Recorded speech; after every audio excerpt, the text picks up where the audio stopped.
When We Disagree is a show about arguments, how we have them, why we have them, and their impact on our relationships and ourselves.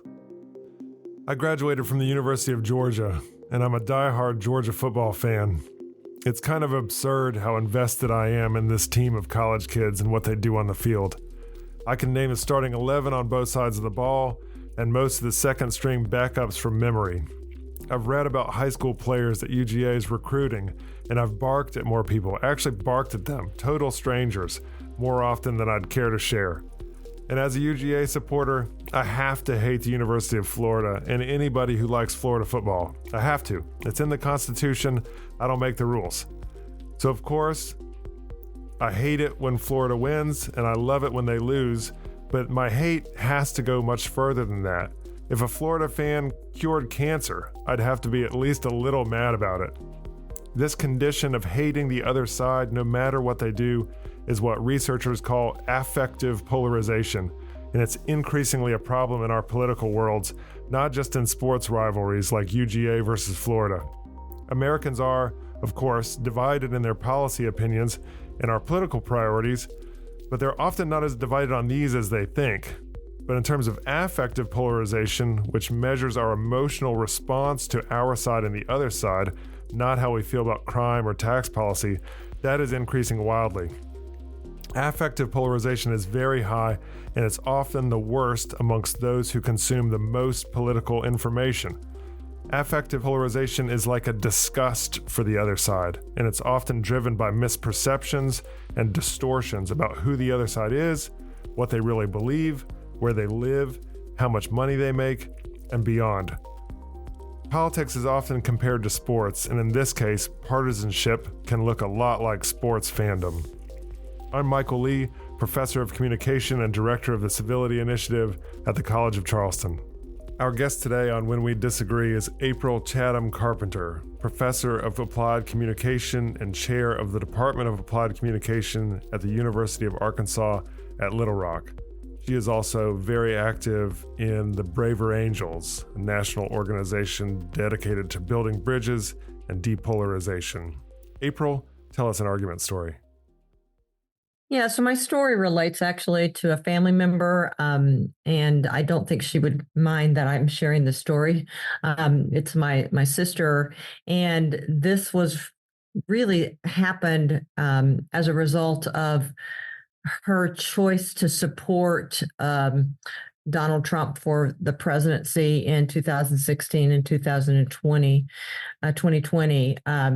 And although I don't think she's supportive of him currently, I continued seeing her post things on social media that would make me, about every month, I think Facebook in particular, I would just block her.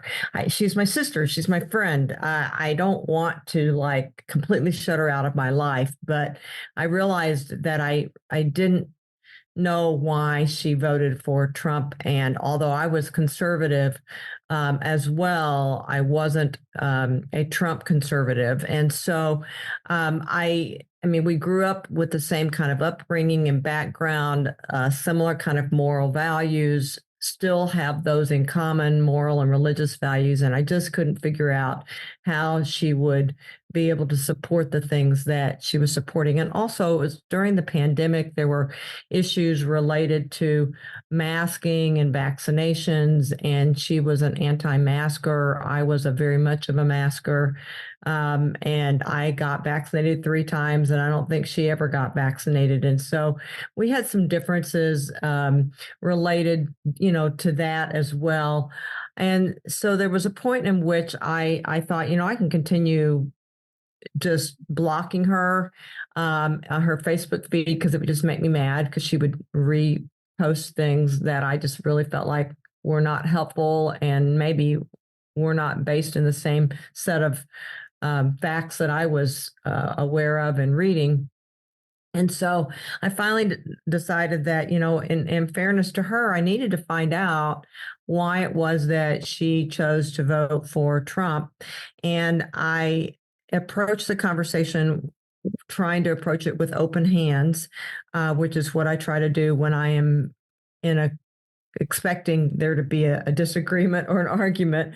And I determined that I wasn't going to try to argue her down or change her mind, because that was not going to probably work well. This is my sister, my friend. I wanted her to be able, I wanted to understand her. That was my real goal. So it was a phone conversation. It was not in person. And I remember talking to her and just saying, I just don't see how you can, with your moral values that you do have, vote for someone who communicates in this way. And I said, so I just really want to know your perception and why you chose to vote for him and why you supported him.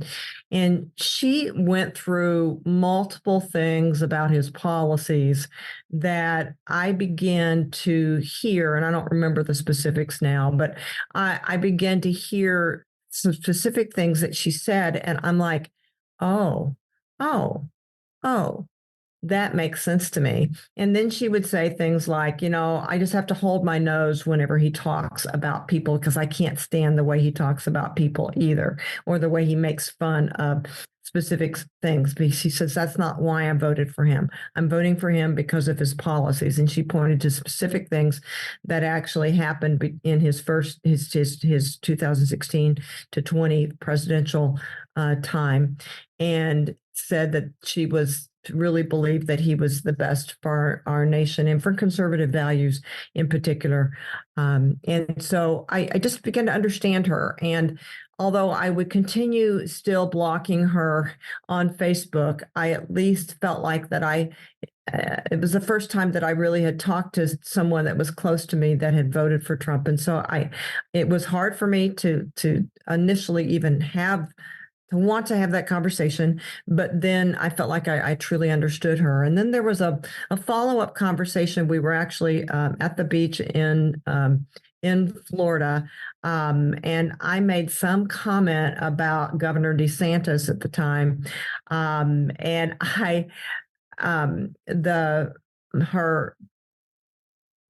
my brother-in-law said, "Well, we really love DeSantis," and I just erupted. And I wasn't having open hands at that point. I can't understand why you would even like him. And I went through this litany of things as to why I didn't like him. And I'm coming from a higher ed environment. And anyway, I realized afterwards that I was not practicing any of the things in that particular conversation that I had practiced in the previous one, in which I had asked my sister and tried to really understand. I wasn't coming from a place of understanding. I was coming from a place of fighting. And so after dinner that night, I went back to our place where we were staying, because we were all together. And I determined that I would just sit and try to do the same thing that I did with the telephone conversation with my sister, but this time with my brother-in-law. And my sister wasn't that active in this particular part of the conversation, but and just said, I realized that I came across as being really dogmatic, and I wasn't willing to listen to you at all about your perceptions. And so I need to hear what you like about him. And we had a good conversation in which he then began to tell me a variety of things that DeSantis had done for Florida, and they owned some property in Florida. And how it was helpful to them. And I began to be like, oh, well, I hadn't heard about those things, that thing that you mentioned, because the media was only portraying DeSantis, or the media that I was listening to was only portraying DeSantis as this kind of person. And I hadn't heard about these other kinds of things, nor had I thought about them or been willing to even look into other kinds of perceptions of him. And then he then asked, well, tell me more about your concerns. I know you kind of erupted at dinner, but what are your concerns? We were just able to have this truly cordial conversation in which we both were trying to understand the other. If I hadn't been willing to do that, I could have just written them off as being, oh yeah, those are my far right, brother-in-law and sister in both those circumstances. And so that's the story that I wanted to tell today. And I was reminded of this story actually in a conversation that I just witnessed with my sister-in-laws and my daughter that just happened this weekend, in which there was not this kind of listening happening, and both sides were being pretty dogmatic and walked away from the conversation, not willing to have further conversation unless the other person agreed with them. And so it was just a real contrast to Yeah. what happened this weekend. And it made me think again about, does this work if we can really slow things down and try to understand? Because I teach this stuff in my classes, and if it doesn't work, then why teach it?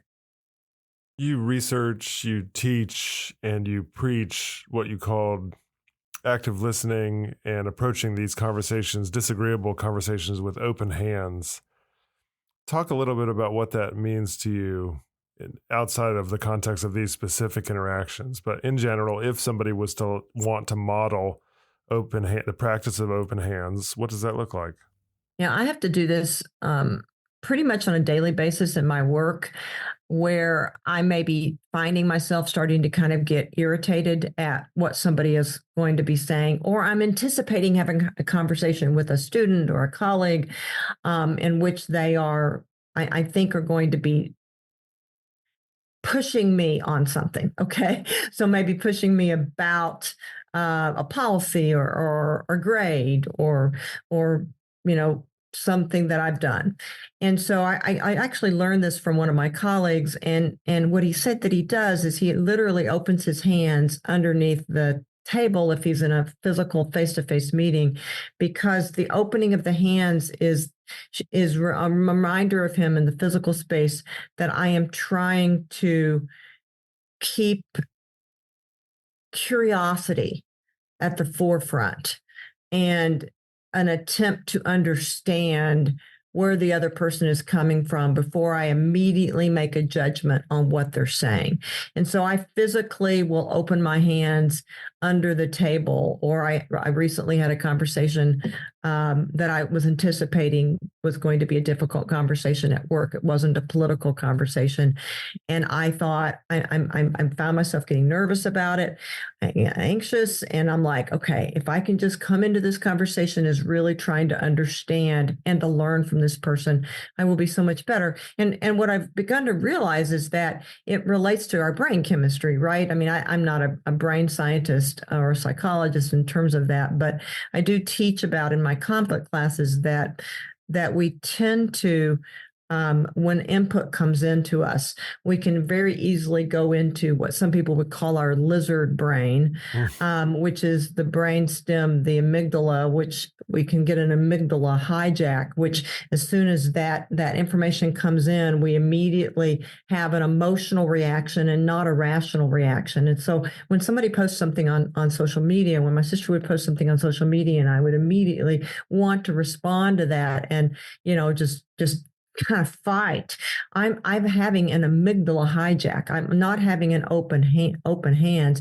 I'm not slowing down the conversation. I'm not being mindful of my conversation. It's actually what happened at the dinner table or after the dinner table recently with my two sister-in-laws and my daughter, in which they were both just going after each other. They were having their lizard brain had taken over, and they were just not able to listen to each other at all. And, and it would have had to have taken both parties being willing to step back, probably not at that moment, and say, I really want to understand you. Not all the time are we willing to do that. And I had a conversation with my daughter afterwards and said, so would you ever be willing to have that conversation? Nope. Nope. And she says, the only reason why I'm even connected with those people is because they are family. Otherwise, I would have written them off.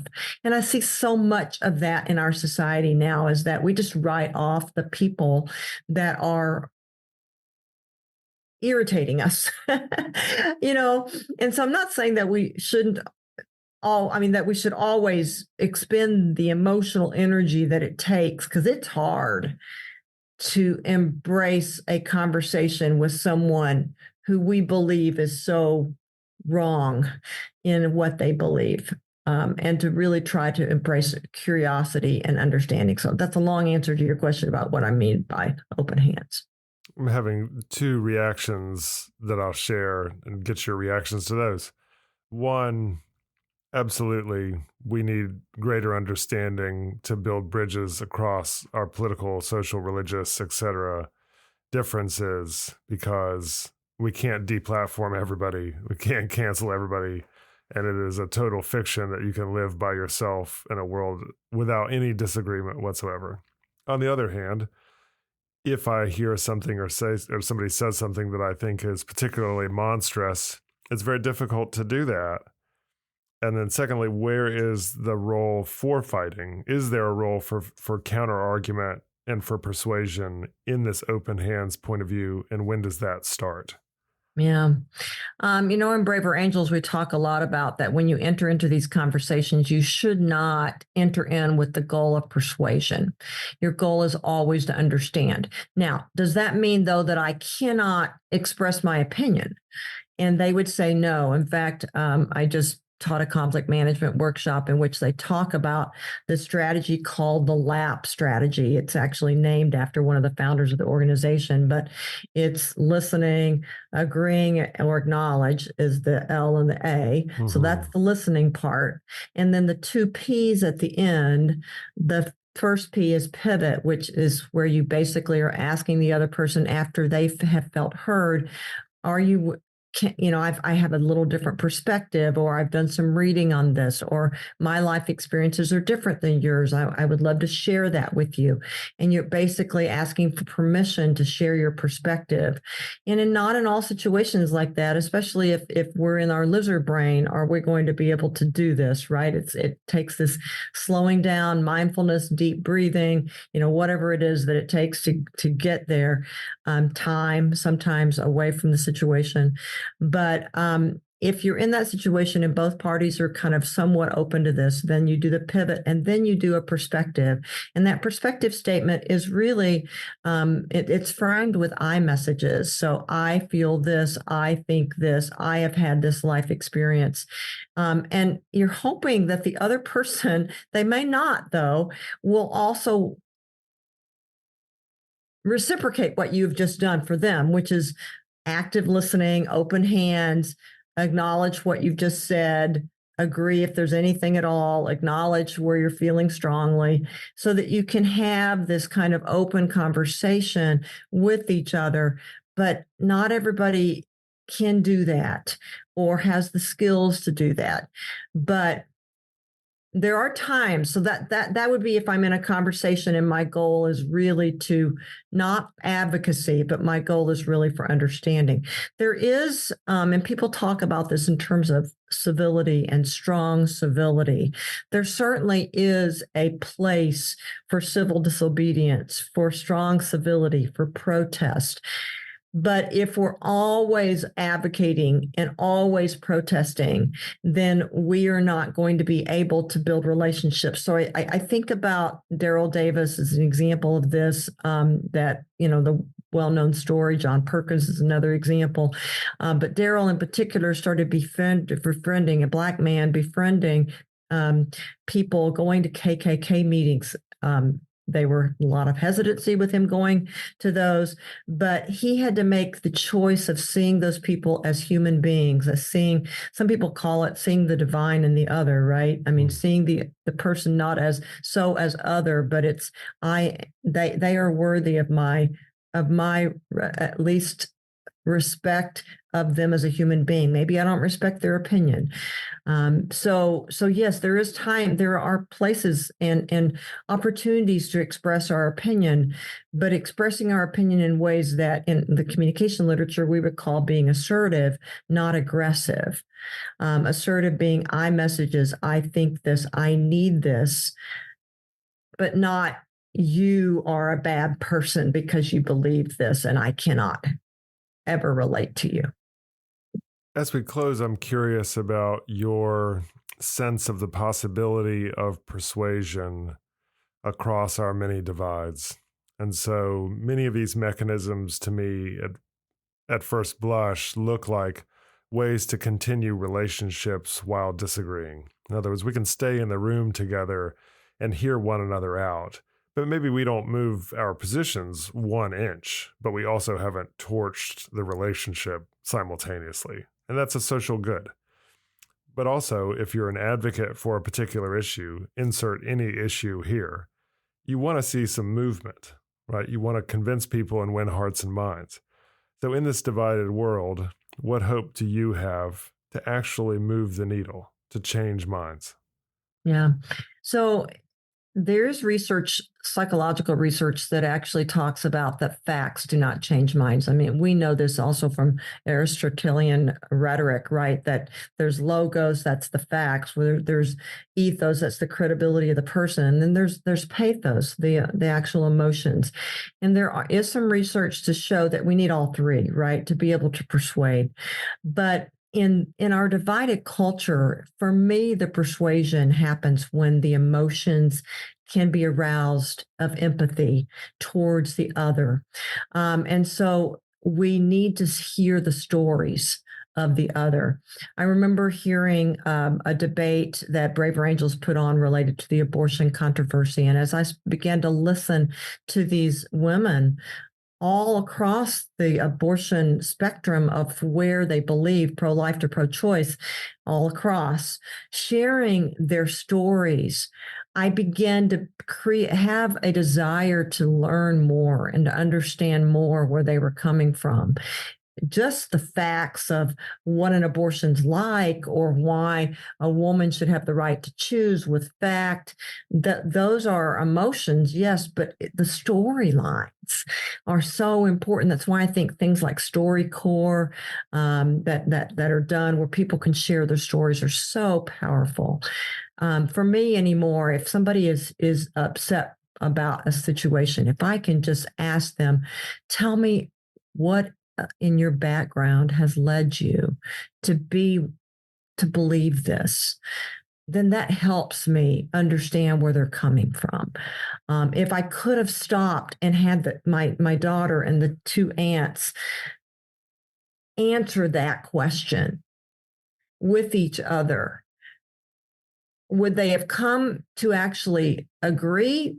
No, probably not. But would they have been able to, if they were in a setting in which policy was being developed, actually be able to have more empathy and move towards the other so that we can somehow come out of this chaos zone of our differences and actually lead to some kind of convergence on policy? I do think it's possible.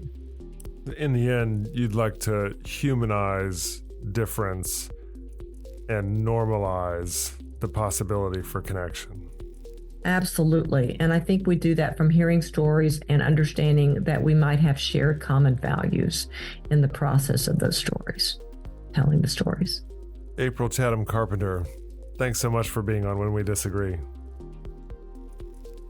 I'm grateful for the invitation, so thank you. When We Disagree is recorded at the College of Charleston with creator and host Michael Lee. Recording and sound engineering by Jesse Kunz and Lance Laidlaw. Reach out to us at whenwedisagree@gmail.com.